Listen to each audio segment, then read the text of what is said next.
El sábado 30 de julio de 2016, una mujer que vivía en un edificio ubicado en la calle Miami de la colonia Nápoles, del entonces Distrito Federal en México, escuchó un fuerte ruido. Cuando salió para ver qué había ocurrido, se encontró con la terrible escena. En medio de la calle, una joven estaba tirada. Una vez que la Procuraduría pudo acceder a su departamento, encontraron entre sus pertenencias una cédula de identidad. Así supieron que se trataba de una colombiana de 24 años. Ella soñaba con ser modelo en el extranjero y había llegado al país un mes atrás para perseguir su objetivo. Si bien a todas luces parecía haber sido elegida para un terrible hecho, pronto las autoridades dijeron que ella misma había atentado contra su vida. ¿Pero por qué? ¿Qué llevó a los agentes a esa conclusión? ¿Había pruebas de esto o querían encubrir un hecho más grande? Buenas noches, bienvenidos al Criminalista Nocturno.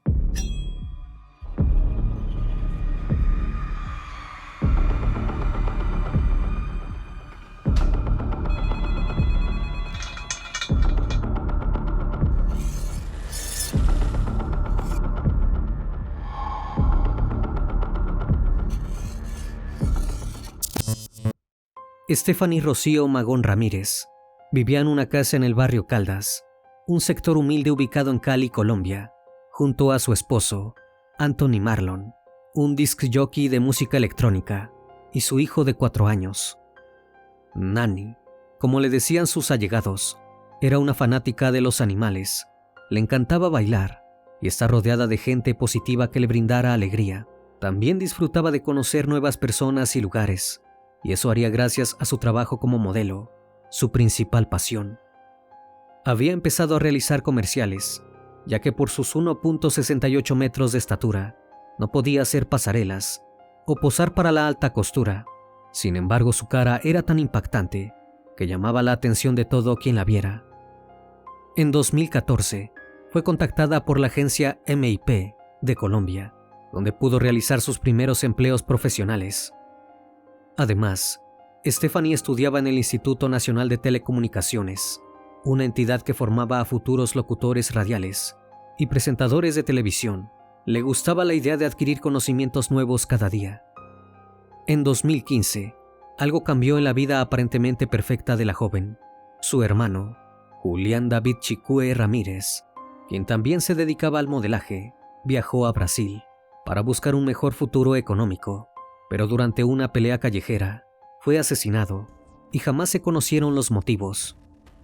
Desde entonces, la joven empezó a estar más pendiente que nunca de su abuelo materno, Manuel Ramírez, y de su madre Magali Ramírez, quienes quedaron completamente destrozados por este hecho. A pesar del terrible altibajo, Stephanie logró salir adelante. Continuó siendo una persona considerada, sociable y trabajadora. Además, era una excelente estudiante y las posibilidades de convertirse en presentadora de televisión crecían cada vez más. Su esposo la acompañaba a absolutamente todos lados y la apoyaba incondicionalmente. En 2016, obtuvo lo que ella pensaba sería la oportunidad de su vida.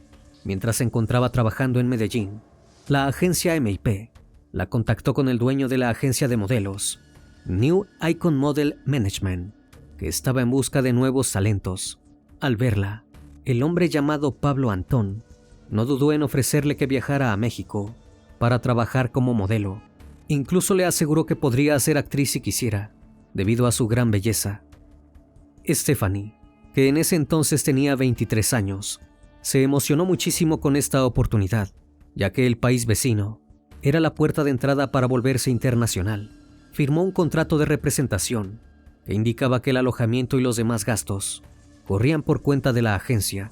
El viaje y los viáticos sumaban unos $2,300, pero Stephanie podía pagarlos poco a poco con su trabajo. Y eso no era todo. Si la experiencia salía bien, podía extender su estadía en Ciudad de México, trabajando como modelo de protocolo, es decir, representando la marca de algún producto en el mercado. Pero nada era color de rosas. Su madre, su padre, que vivía en Estados Unidos, y su abuelo, le imploraron que no se fuera de Colombia. Consideraban que México era un país inseguro y temían que le pasara algo malo, como había ocurrido con su hermano en Brasil. Además, había otro problema. En diciembre del año siguiente, Stephanie se graduaría de la universidad. Sin embargo, decidió que retomaría los estudios en cuanto tuviera la oportunidad. Así, ignorando los pedidos de su familia, empezó a prepararse para emprender el viaje. Se quitó por su propia cuenta los frenillos de la boca para mejorar su amplia sonrisa e hizo todo lo posible por perder 5 kilos de los 55 que pesaba. Quienes sí la apoyaron fueron sus compañeros de la agencia de modelos MIP y sus amigos más cercanos. Incluso le organizaron una gran despedida en Cali. En mayo de 2016, Stephanie llegó a la Ciudad de México, donde compartió piso con una compañera de la misma agencia, llamada Sofía. No tuvo tanta suerte como esperaba. Hizo 4 proyectos pequeños, 2 para una sesión de fotos de estudiantes, donde le pagaron 800 pesos mexicanos y otras 2 de 1,600. El 15 de julio de ese año, Stephanie decidió buscar un departamento para ella sola, pues no se sentía a gusto con la convivencia. Se trasladó hacia un complejo ubicado en la calle Miami, en la colonia Nápoles, en un barrio de clase media alta de la Ciudad de México. La noche del jueves 28 de ese mismo mes, habló con su esposo y le contó que al día siguiente iría a una audición. Esperaba finalmente conseguir un contrato para un comercial, pero esto nunca ocurrió y ninguno de sus allegados volvió a saber de ella hasta 2 días después. El sábado 30 de julio, una vecina del edificio donde vivía Stephanie escuchó un fuerte ruido, como cuando un cilindro de gas explota.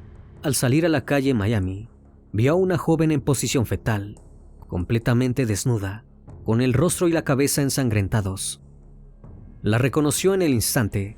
Se trataba de Stephanie. La mujer llamó a la policía, que se apersonó en el lugar junto a la Procuraduría General de Justicia del Distrito Federal. Al llegar, notaron que la joven ya no estaba con vida. El Instituto Nacional de Ciencias Forenses reportó que el cuerpo fue hallado en posición fetal, con signos de tortura. A todas luces, parecía que Stephanie había sufrido un ataque violento. Jennifer Acosta Gandora, otra vecina de Stephanie, declaró a la Procuraduría General de Justicia del Distrito Federal que había encontrado ropa de la joven en la terraza del edificio. También estaban sus botas, una cartera, un vestido y su ropa interior. La situación se enrarecía cada vez más. Un juez de control otorgó la orden de cateo al Ministerio Público para ingresar al departamento de Stephanie. Este quedaba en la azotea de un 5º piso. Allí encontraron su pasaporte, con el cual se comprobó su identidad, toda su ropa dentro de una maleta, bolsos e incluso sus llaves y su dinero. Esto probaba que no había ocurrido ningún robo, así que empezaron a barajar 2 hipótesis respecto a lo sucedido. Por un lado, pensaban que Stephanie podría haber caído al vacío accidentalmente desde su balcón. Por el otro, creían que alguien podría haberla tirado a propósito, aunque eso último resultaba extraño si se tenía en cuenta que la habitación de la joven estaba completamente ordenada. No había indicios de violencia ni de agresión en el lugar. Otro habitante del edificio, Ricardo González Gutiérrez, contó a los detectives que Stephanie tuvo una fiesta en su departamento a las 4:05 de la mañana del sábado y que luego salió a despedir a sus amigos. Eso habría sucedido tan solo unas horas antes de que su cuerpo fuera encontrado en la calle. Tanto él como Gandora declararon que no habían escuchado ninguna discusión proveniente del departamento, lo cual incentivaba la teoría de que la joven se habría arrojado al vacío. La familia de Stephanie se enteró de la terrible noticia por los medios de comunicación, aunque también recibieron el llamado del dueño de la agencia. La madre tuvo que ser internada por el shock que esto le causó. Al mismo tiempo, el Consulado de Colombia en México llevó a cabo la identificación formal de la joven y comenzó a realizar el papeleo para el traslado del cuerpo a su tierra natal, pero los investigadores aún tenían mucho por delante. La necropsia arrojó que Stephanie había sufrido un traumatismo cráneoencefálico, además de que contaba con una fractura de mandíbula, golpes contundentes y las costillas rotas. También le faltaban algunos dientes, que la policía no pudo encontrar. El primer examen toxicológico que se llevó a cabo no reveló presencia de alcohol o de las drogas más comunes en el cuerpo de la modelo, pero todavía debía realizarse un peritaje más específico. El 2 de agosto, el presidente del Tribunal Superior de Justicia del Distrito Federal, Edgar Elías Azar, dijo mediante una conferencia de prensa que Stephanie había sido asesinada a golpes. Las graves heridas que la joven había recibido, sumado al hecho de que su cuerpo apareció desnudo, parecía indicar que se trataba a todas luces de un feminicidio. No obstante, esa versión cambió completamente unos días después. La Procuraduría General de Justicia oficializó que no había evidencia de huellas de lucha, defensa, forcejeo o sometimiento, y que los golpes y fracturas correspondían con el impacto de una caída. Ya no solo hablaban de un accidente, sino que también manejaban la posibilidad de que Stephanie se hubiera quitado la vida a propósito. Algunos medios, como el portal 1TV, expresaron que los investigadores hablaron de consumo excesivo de alcohol y sustancias por parte de la joven, pero esto fue negado por sus familiares rotundamente, ya que juraban que Stephanie no tenía esos hábitos. Además, esto se contradecía con el primer informe toxicológico. Sin una investigación que sustentara realmente los dichos, la joven modelo había pasado de ser víctima a culpable de su propio final, aunque pronto aparecieron otras hipótesis. La Cancillería de Colombia no estaba muy convencida con esta versión y pidieron que el cuerpo no fuera repatriado hasta que no se esclarecieran definitivamente las causas del fallecimiento. Jorge Quiñones, un médico con posgrados en medicina deportiva, dopaje y fisiología de músculos, habló con el medio El Tiempo respecto al supuesto accidente. Dijo que el cuerpo de Stephanie había aparecido a 5.3 metros del edificio, desde el que supuestamente saltó. Si realmente se hubiera lanzado desde la terraza, la joven debería haber realizado un salto descomunal para caer a esa distancia. Concretamente, tendría que haber corrido cerca de 45 metros, cosa que era imposible en el terreno del edificio. Tampoco veía una base científica para que aterrizara en medio de la calle y no en la acera, como suele ocurrir en estos casos. La Procuraduría General de Justicia no tardó en responder. Indicaron que la joven se estrelló contra un árbol, lo que hizo cambiar la dirección de su cuerpo y le provocó los hematomas. Sobre esto, el médico señaló que una persona que cae de un árbol no puede simplemente rebotar hacia otra dirección, sino que caería al pie del mismo. Como Stephanie había caído en medio de la calle, seguía siendo una incógnita. Por otro lado, expertos en la materia cuestionaron la posición en la que se encontró el cuerpo de Stephanie. Fue hallado en posición fetal, algo atípico en estos casos, pues las personas suelen quedar boca abajo, con las manos frente a la cara, con instinto para protegerse. Estas explicaciones abrieron una nueva hipótesis, que el cuerpo de Stephanie hubiera sido dejado por su atacante en medio de la calle. Esta línea de investigación nunca fue considerada por las autoridades de la Ciudad de México. Sin embargo, los vecinos de la modelo estaban más de acuerdo con la versión del médico. Uno de ellos, que se encarga además de la limpieza del edificio contiguo, agregó que cuando vio el cuerpo en el suelo, notó que este tenía golpes en el rostro, pero no por el lado donde había caído. Algo que tampoco pasó desapercibido fue que en la calle Miami, casi todas las casas tenían cámaras de seguridad privadas que apuntaban hacia afuera. Los habitantes de la zona no entendían por qué estas no eran revisadas por la policía. Mientras tanto, la Procuraduría estaba gestando una nueva teoría sobre el deceso de la joven, más arriesgada que todas las anteriores. Esta decía que Stephanie trabajaba como edecán, término que en Colombia se asocia con damas de compañía.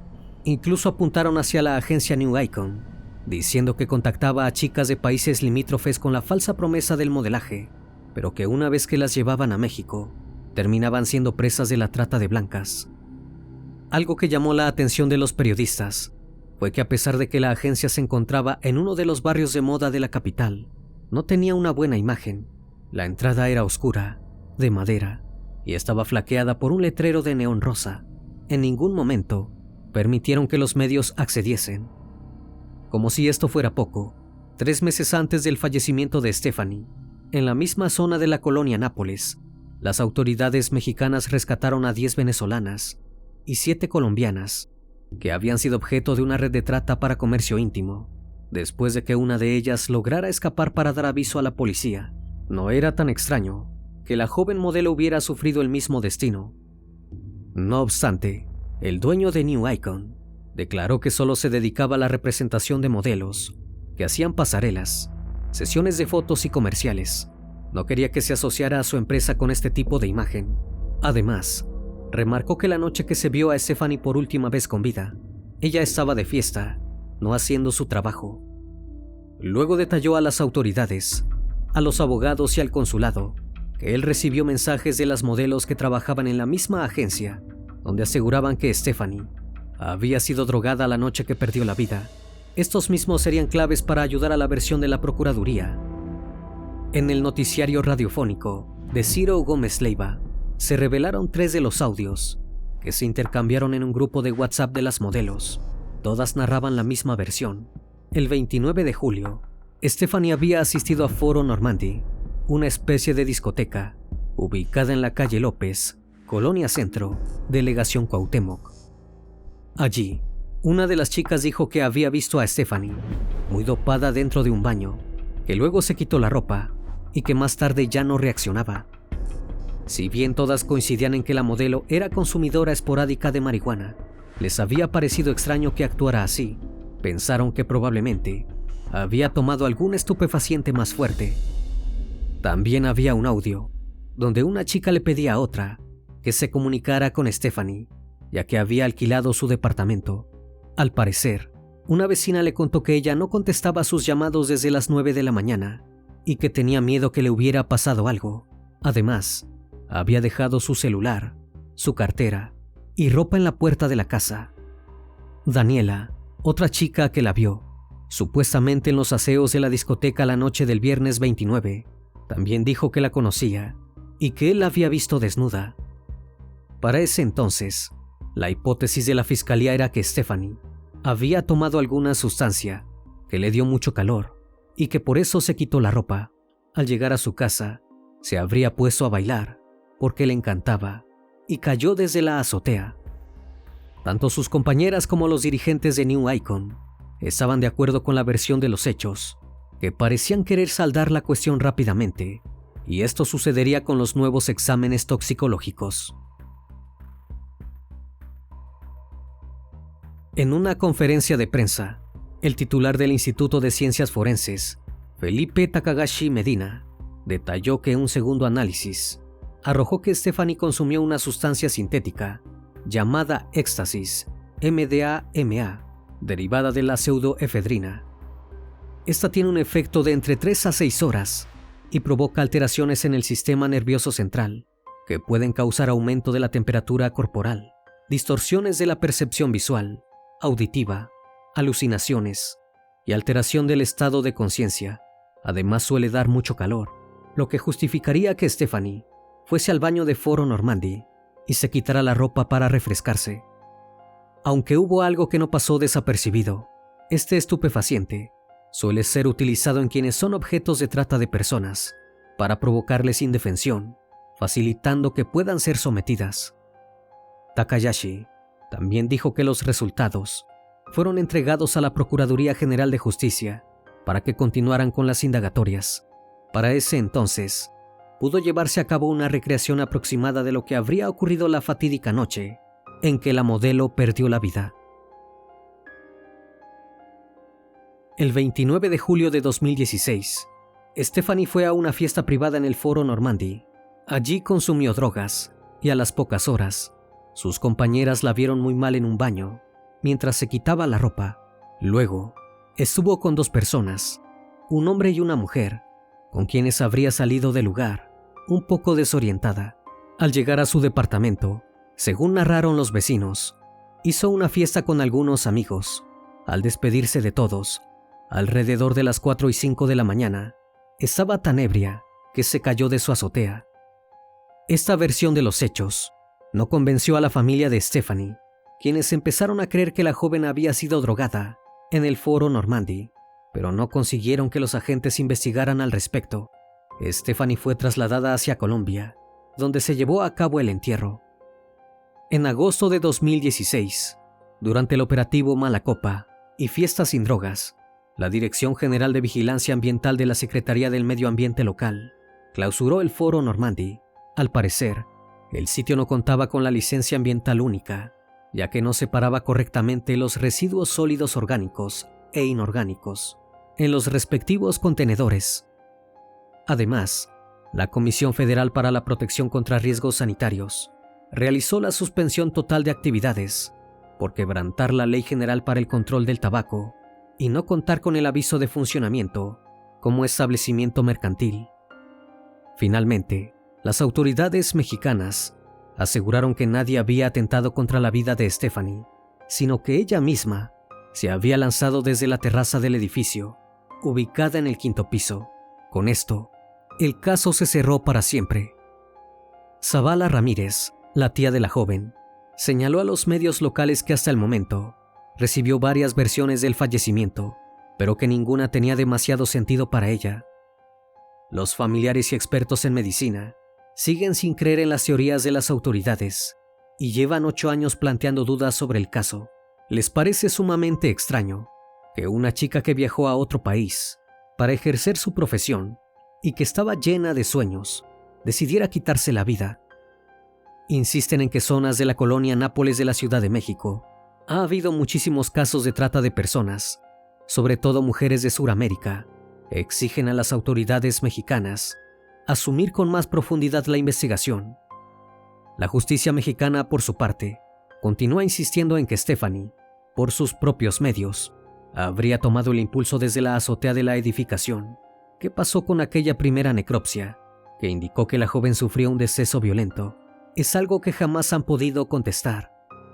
Otras interrogantes que continúan dando vueltas son: ¿por qué Stephanie habría tomado un estupefaciente tan poderoso como el éxtasis? ¿Cómo puede ser que haya aterrizado en posición fetal? ¿Por qué la Procuraduría es tan insistente con esta versión de los hechos? ¿Quiénes eran los amigos que salieron con Stephanie del Foro Normandie? El caso podría continuar investigándose, pero probablemente sigamos preguntándonos por mucho tiempo más, incluso para siempre, ¿qué le pasó a Stephanie Magón? Antes de terminar con el video, les recuerdo que pueden seguirme en redes sociales. Actualmente me encuentro en Facebook, Twitter, Instagram, TikTok y también en Spotify. Si el caso de hoy te pareció interesante e informativo, te pido me regales un like o un comentario sobre la transmisión de esta noche. Me despido de ustedes, no sin antes agradecerles su compañía, y recuerden, si aún no estás suscrito, te hago la cordial invitación a que lo hagas y formes parte de esta gran comunidad. Esto es El Criminalista Nocturno. Hasta la próxima emisión. Buenas noches.